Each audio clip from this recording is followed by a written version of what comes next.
Hello everyone, today we have new video review and this time we are going to talk about kit from ICM. It is made in 1/35 scale and as you can see it's more of a combo kit because here we get truck together with figures both in the same scale, so it might be a good base for a diorama project in a popular scale. So whole kit is named as a standard B Liberty with World War I US Infantry. Both are molded in 1/35 scale and we have here a commercial sample, so it means you will get exactly the same stuff as what you'll see in this video review. So first of all, on the box art you can see what is included inside. Box size is standard, here you can see comparison with my hand, and if you flip it over here you'll find some information that there are 192 plus 144 parts inside, and length of the finished vehicle should be equal to 195 millimeters. Here on the opposite side you can see side profile for this truck, and now we are going to open it. It's a typical ICM box structure, so we have this flexible top section and sturdy white cardboard box which should actually protect everything inside. Let's open it as well, and here is what we have inside. So plastic sprues are separated according to plastic sets, let's say. And we are going to start with figure parts. So as you remember, this World War I US Infantry set was available as a separate kit as well.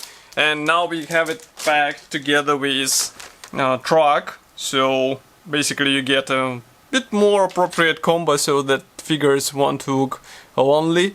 And here we have first grey plastic sprue, so this one is dedicated to various armament and accessories. As you can see, we have helmets, we have also rifles, and we have some Pioneer tools. Molding quality looks fine, and of course you don't have to use all the parts here, so some of them can stay to your or go to your spare parts box and can be used in the future projects, which is also quite cool thing, because I mean if you are into World War I stuff, definitely you will need some of these things, and here you get them as a free bonus, let's say.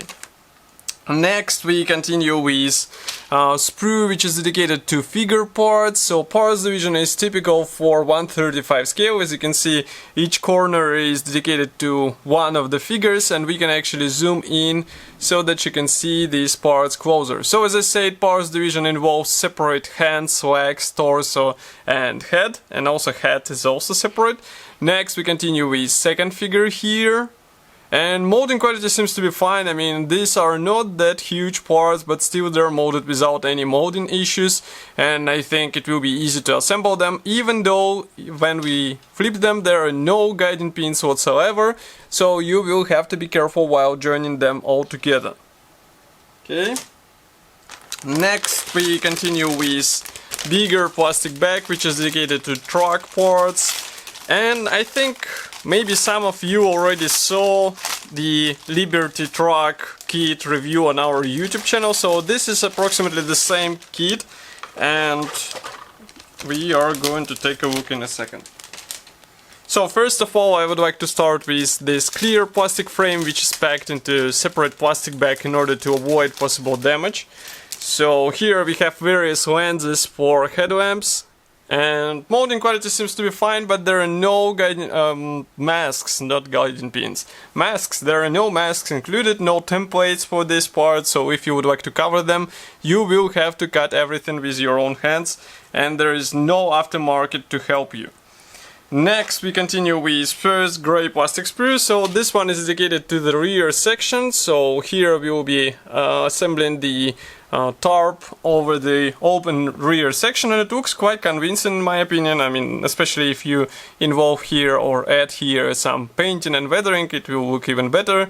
And if you flip it over, here inside you can notice that there is some internal detailing as well, which is also cool because you might want to place some of the figures inside, even though I'm not sure if it will be possible to do with standard parts, let's say. Next we continue with these frames which might be handy for the open version of the rear section. So basically you don't assemble the tarp cover, you assemble only these frames and rear section will be open. So it might be handy for some diorama ideas if you would like to have such configuration of your truck. And of course it doesn't, let's say, harm overall kit package. It's always better to have two versions out of the box than just only one. Next we continue with this gray plastic sprue. So this one is dedicated to plastic wheels, which is also a really good thing. Here we have engine parts, exhaust tubes, suspension parts, various minor elements, and everything looks fine. Wheels assembly will involve combination of several parts together, so it's not such a difficult task to do. And here you can see parts from the opposite side. Okay. And last gray plastic sprue is dedicated to the mainframe and engine parts. So yes, here we get engine out of the box, you can see it here. These are mainframe bars which are molded together with sleeve springs, and here we also have some front cap panels. As you remember, this truck had open front cap, so that's why it is molded like this here. And again, if we even zoom in, for example, on these elements, you can see that everything is molded with due attention to tiniest features.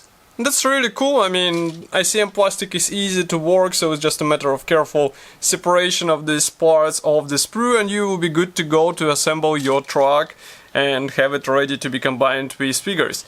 If you flip it over here, you can notice that engine parts have some figure, actually not the figuring, but alignment points, and they should be helpful in the overall assembly. We can agree that such elements actually help you to speed up the whole process, because you don't have to waste your time trying to align everything together. You have these elements out of the box, so that's a really cool thing. Next, on the bottom of the box we have assembly manuals, and I'm not wrong, there are actually several manuals, just give me a second. Decals sheet flew out of the manual, because usually ICM packs decals sheet in the manual, and as you can see, printing quality seems to be fine. As far as I remember, ICM decals are easy to work with, so there is nothing to complain here. It's just a nice decals sheet with all necessary symbols, I hope, for several versions. But as far as I can understand, it will be the same marking options as in the single release of this Liberty truck. But first of all, let me show you the assembly manual for Infantry. So it is also a separate kit. Here you can see the kit numbers, and we have parts map on the first page, and then on the opposite side we have marking guide for these figures. It is printed in cover, which is also handy because you understand how to paint this or that section of figures. But that's not all, we have also another paper sheet. Here we have World War I US Infantry weapon and equipment. So basically we get 3 kits in one box. Otherwise you will have to get them separately. Here you get them all together. Here you can see assembly manual, and you get them all together for a quite efficient price, in my opinion. And next, here we have assembly manual for the truck. So first of all, on the first page we have here a history note and technical specifications. Next we continue with parts map. And note that all parts will be used, so be sure not to lose any of this.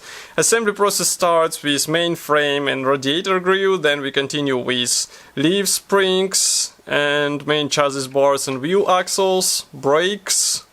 Next we have wheel arches and suspension elements again, wheels. And note that wheels assembly will involve several parts, as I said before.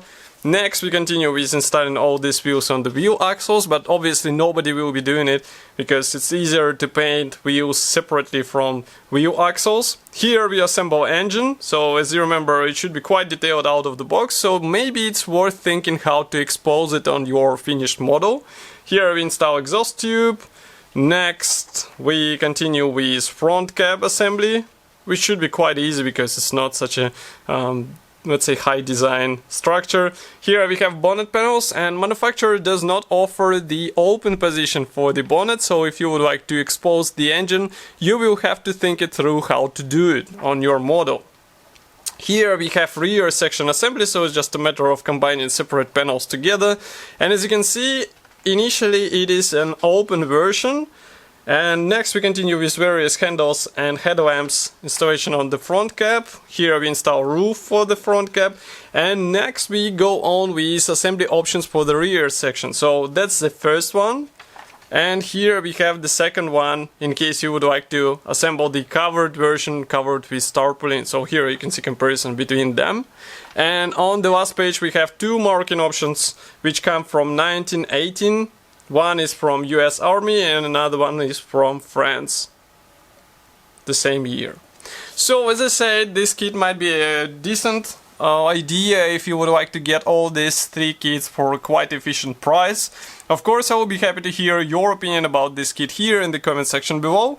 If you like this video, don't forget to press the like button and subscribe to our YouTube channel. And I will see you in the next video review as usual. Thank you for joining me today, and bye!